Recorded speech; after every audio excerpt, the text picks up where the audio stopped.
Bersama saya Pendeta Henry Tandianta BBS. Kali ini saya akan membahas sebuah tema, tetapi mudah-mudahan dicerna dengan jernih, terutama oleh pendeta-pendeta Tritunggal. Ya, semoga tidak menjadi bombastis. Begini temanya. Yesus tidak akan pernah datang kedua kali. Loh, bombastis Pak. Yesus tidak akan pernah datang kedua kali. Pak Pendeta, ini gimana sih? Ayat Alkitab mengatakan Yesus nanti akan datang. Loh, bagaimana kok Yesus tidak akan pernah datang kedua kali? Ini pasti bikin bombastis. Judulnya adalah Yesus tidak akan pernah datang kedua kali. Tapi disimak dulu maksudnya apa. Ya saudara-saudara ya. Di dalam Yohanes pasal 14 dari ayat 1 ya, terus Anda baca itu. Ya 1, 2, 3, 4 lah. Aku menyediakan tempat bagimu. Kalau aku sudah menyediakan tempat bagimu, maka aku akan datang lagi dan menjemput kamu, supaya di mana aku berada, engkau pun berada. Pertanyaannya adalah, yang datang Yesus atau bukan?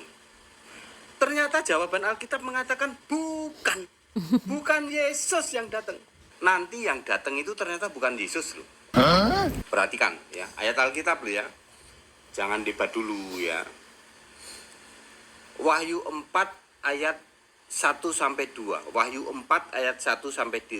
Dia atau seorang yang duduk di tahta itu adalah Yesus. Ya, Wahyu pasal 4 ayat 1 dan 2. Duduk di tahta itu duduk seorang. Seorang itu adalah Yesus. Wahyu 5 ayat 6. Anak domba bertanduk 7 dan bermata 7, itulah ketujuh roh Allah yang diutus ke seluruh bumi. 7 roh Allah itu linknya mesti ke Yesaya 11 ayat 2-4 ya. Wahyu 5 ayat 7. Datanglah anak domba menerima gulungan kitab dari dia. Dia itu siapa? Dia itu Yesus tadi yang duduk di dalam tahta itu. Yang duduk dia di atas tahta itu. Dia itu Yesus. Lalu ini anak domba, ini menerima gulungan kitab dari Yesus. Bikin pusing nggak? Ini ada anak domba, ada Yesus. Nggak usah bikin pusing ya. Sebab Allah itu roh dan maha hadir. 2 apa 1? 1. Bagi dia yang duduk di atas tahta dan bagi anak domba segala pujian, hormat dan kemuliaan dan kuasa untuk selama-lamanya. Jadi bagi dia yang duduk di tahta dan bagi anak domba. Nanti di dalam Wahyu pasal-pasal akhir itu tentang tahta Allah dan tahta anak domba. Itu 1 bukan 2. Ya. Kalau kita memahami Allah itu zat bukan roh, pasti kita itu jelas ada yang duduk di tahta Yesus dan ada anak domba. Anak domba ini juga Yesus. Ya. Oke. Jadi kenapa muncul anak domba? Ya, setidak-tidaknya karena ada tugas yang harus diselesaikan oleh anak domba. Oke teman-teman, kita cek ya. Apakah benar di dalam Wahyu pasal 5 ayat 7 dan 13 kata dia di situ adalah ditujukan kepada Yesus? Kita cek ya teman, saya bacakannya teman-teman. Lalu datanglah anak domba itu dan menerima gulungan kitab itu dari tangan dia yang duduk di atas tahta itu. Nah, perhatikan ya teman-teman, anak domba itu jelas itu merujuk kepada Yesus.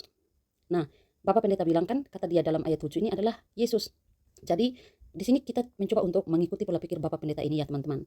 Lalu datanglah Yesus dan menerima gulungan kitab itu dari tangan Yesus yang duduk di atas tahta itu.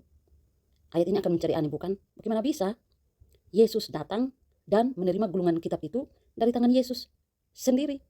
Ini aneh bukan? Kemudian kita lihat ayat yang ke-13 ya teman-teman. Dan aku, Yohanes ya, mendengar semua makhluk yang di surga dan yang di bumi dan yang di bawah bumi dan yang di laut dan semua yang ada di dalamnya berkata, bagi Yesus yang duduk di atas tahta dan bagi Yesus adalah puji-pujian dan hormat dan kemuliaan dan kuasa sampai selama-lamanya. Aneh juga bukan? Bagi Yesus yang duduk di atas tahta dan bagi Yesus adalah puji-pujian dan hormat dan kemuliaan dan kuasa sampai selama-lamanya. Bagaimana bisa Rasul Yohanes menulis kata dia dan anak domba, lalu Bapak Pendeta menyimpulkan bahwa di sini hanya satu, hanya Yesus. Seolah-olah Bapak Pendeta inilah yang melihat penglihatan tersebut.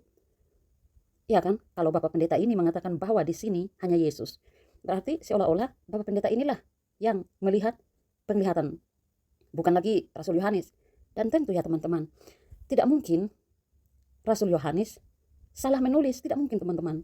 Maksudnya begini, tidak mungkin Rasul Yohanes menulis dia dan anak domba, lalu di dalam pikiran Yohanes ini adalah hanya satu pribadi, ini adalah hanya satu, yaitu Yesus. Tidak mungkin teman-teman. Bagaimana bisa Bapak Pendeta ini mengatakan bahwa dia di sini adalah Yesus? Dari dalam ayat ini adalah satu. Jelas-jelas di sini ya teman-teman. Dia dan anak domba. Jelas-jelas di sini ada dua pribadi. Begitupun di ayat yang ke-7. Lalu datanglah anak domba itu dan menerima gulungan kitab itu dari tangan dia. Di sini ada dua pribadi. Bagaimana bisa Bapak Pendeta mengatakan bahwa di sini hanya satu Yesus? Jadi kalau seandainya saya bilang begini, dia dan Marta, apakah Bapak Pendeta mau mengatakan bahwa di situ hanya satu pribadi? Kan tidak mungkin. Hanya orang yang sudah tidak sehat lagi yang memiliki pemikiran seperti itu ya teman-teman. Masa Bapak Pendeta ini dia tidak bisa membedakan kata dia dengan anak domba? Masa Bapak Pendeta menyimpulkan di sini hanya satu, yaitu Yesus? Padahal jelas-jelas ada dia dan anak domba. Dia di sini, teman-teman, itu merujuk kepada Allah Bapa. Nah, kenapa dia mengatakan seperti itu ya teman-teman? Karena Bapak Pendeta ini menolak Allah Tritunggal ya teman-teman. Allah Tritunggal itu tidak bisa dibantah dengan apapun. Kenapa? Karena memang itu faktanya. Itulah kebenarannya yang ada di Alkitab ya teman-teman. Bukan karangan manusia. Tetapi itulah faktanya. Nah, coba ya teman-teman. Kita baca ya. Jadi kita mengikuti pola pikir Bapak Pendeta ini. Kita baca semua ayat-ayatnya. Maka aku, Yohanes, melihat di tangan kanan Yesus yang duduk di atas tahta itu sebuah gulungan kitab yang ditulisi sebelah dalam dan sebelah luarnya dan dimeterai dengan 7 meterai. Dan aku melihat seorang malaikat yang gagah yang berseru dengan suara nyaring, katanya, siapakah yang layak membuka gulungan kitab itu dan membuka meterai-meterainya? Tetapi tidak ada seorang pun yang di sorga atau yang di bumi atau yang di bawah bumi yang dapat membuka gulungan kitab itu atau yang dapat melihat sebelah dalamnya. Maka menangislah aku dengan amat sedihnya, karena tidak ada seorang pun yang dianggap layak untuk membuka gulungan kitab itu ataupun melihat sebelah dalamnya. Lalu berkatalah seorang dari tua-tua itu kepadaku, jangan engkau menangis, sesungguhnya singa dari suku Yehuda, yaitu Tunas Daud, telah menang, sehingga Yesus dapat membuka gulungan kitab itu dan membuka ke-7 meterainya. Maka aku melihat di tengah-tengah tahta dan keempat makhluk itu dan di tengah-tengah tua-tua itu berdiri Yesus seperti telah disembelih, bertanduk 7 dan bermata 7. Anak domba itu Yesus ya. Itulah ketujuh roh Allah yang diutus ke seluruh bumi. Lalu datanglah Yesus itu dan menerima gulungan kitab itu dari tangan Yesus yang duduk di atas tahta itu. Ketika Yesus mengambil gulungan kitab itu, tersungkurlah keempat makhluk dan ke-24 tua-tua itu di hadapan Yesus itu. Masing-masing memegang satu kecapi dan satu cawan emas penuh dengan kemenyan. Itulah doa orang-orang kudus. Dan mereka menyanyikan suatu nyanyian baru, katanya, engkau layak menerima gulungan kitab itu dan membuka meterai-meterainya, karena engkau telah disembelih dan dengan darahmu engkau telah membeli mereka bagi Allah dari tiap-tiap suku dan bahasa dan kaum dan bangsa. Dan engkau telah membuat mereka menjadi suatu kerajaan dan menjadi imam-imam bagi Allah kita. Dan mereka akan memerintah sebagai raja di bumi. Maka aku melihat dan mendengar suara banyak malaikat sekeliling tahta, makhluk-makhluk dan tua-tua itu. Jumlah mereka berlaksa-laksa dan beribu-ribu laksa. Katanya dengan suara nyaring, Yesus yang disembelih itu layak untuk menerima kuasa dan kekayaan dan hikmat dan kekuatan dan hormat dan kemuliaan dan puji-pujian. Dan aku mendengar semua makhluk yang di sorga dan yang di bumi dan yang di bumi dan yang di laut dan semua yang ada di dalamnya berkata, bagi Yesus yang duduk di atas tahta dan bagi Yesus adalah puji-pujian dan hormat dan kemuliaan dan kuasa sampai selama-lamanya. Ayat ini mencari aneh, bukan? Kemudian ya teman-teman, kita lihat dalam pasal sebelumnya.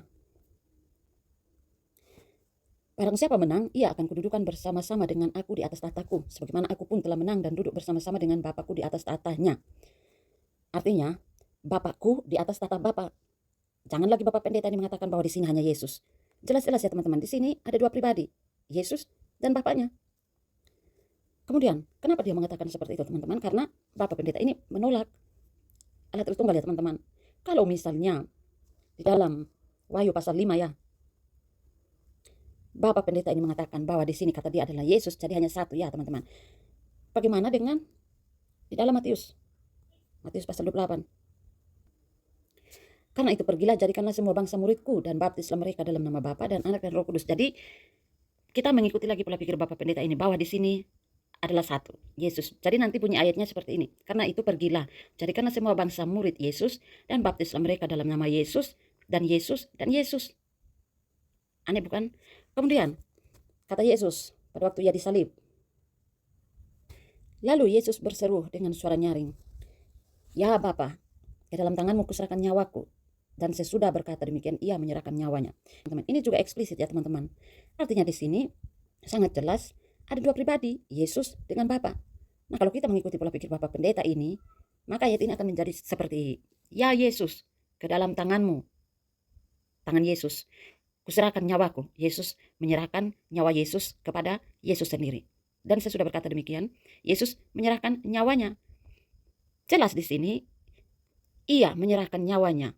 Yesus menyerahkan nyawanya kepada siapa? Kepada Bapa, bukan kepada Yesus sendiri. Kita kembali lagi, ada masih banyak ayat-ayat lainnya yang menunjukkan adanya kejamakan dalam diri Allah. Contoh di dalam perjanjian lama ya teman-teman, banyak ayat. Kita lihat lagi ya teman-teman. Lagi-lagi di sini kita mengikuti pola pikir Bapak Pendeta. Lalu datanglah Yesus itu dan menerima gulungan kitab itu dari tangan Yesus yang duduk di atas tahta itu. Kemudian kita baca lagi ayat yang ke-13. Bagi Yesus yang duduk di atas tahta dan bagi Yesus adalah puji-pujian dan hormat dan kemuliaan dan kuasa sampai selama-lamanya. Bagaimana bisa Bapak Pendeta ini? Dia tidak bisa membedakan kata dia dengan anak domba. Dia mengatakan dia di sini adalah Yesus sendiri. Jadi kata dia di sini, dia menyimpulkan Yesus. Jadi di dalam ayat ini hanya satu saja, satu pribadi yaitu Yesus.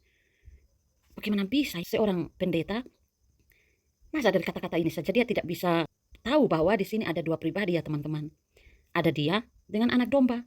Kalau memang dalam ayat 7 ini ya teman-teman dan 13 hanya Yesus, seharusnya Rasul Yohanes dia menulis menjadi seperti ini ya teman-teman. Bagi anak domba yang duduk di atas tahta dan baginya adalah puji-pujian. Kalau ditulis bagi anak domba dan baginya berarti di sini hanya satu. Tetapi di sini ada tulis bagi dia dan anak domba, maka itu di sini ada dua pribadi. Contoh misalnya, dia dan Marta. Apakah Bapak Pendeta mau mengatakan bahwa di situ hanya ada Marta? Kan tidak. Jelas di situ ada dua pribadi.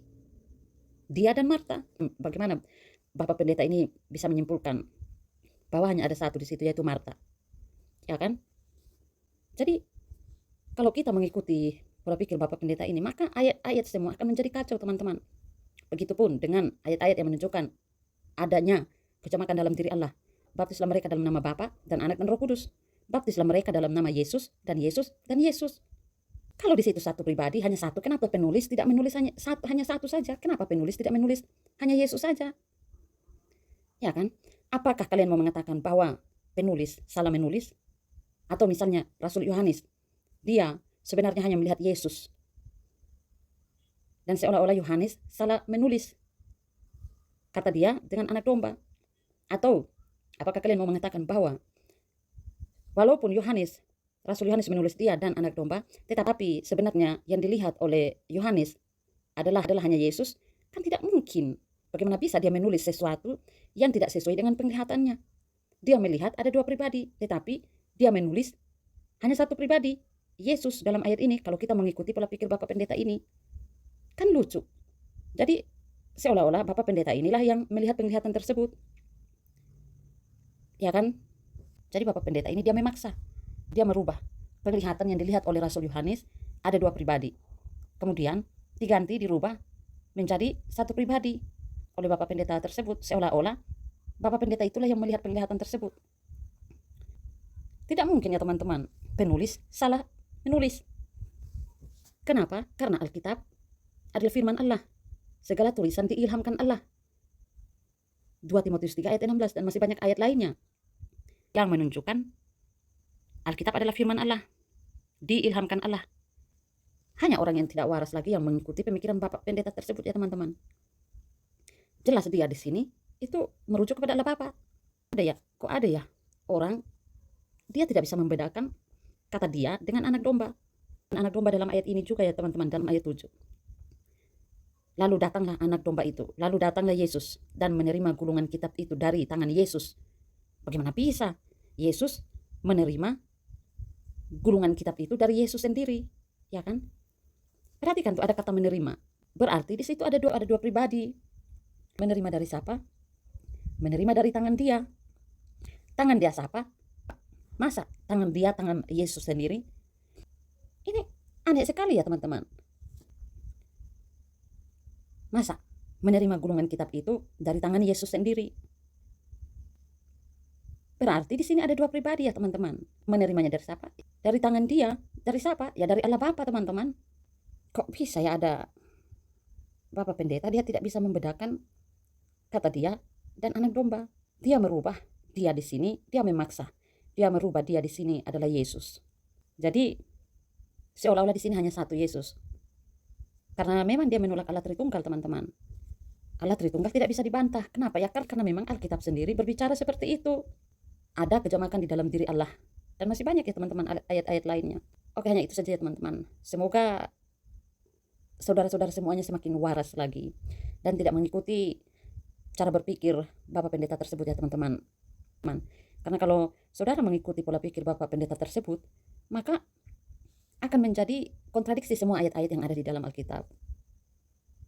Oke, salam sadar, salam toleransi, salam waras, semoga sadar. Terima kasih.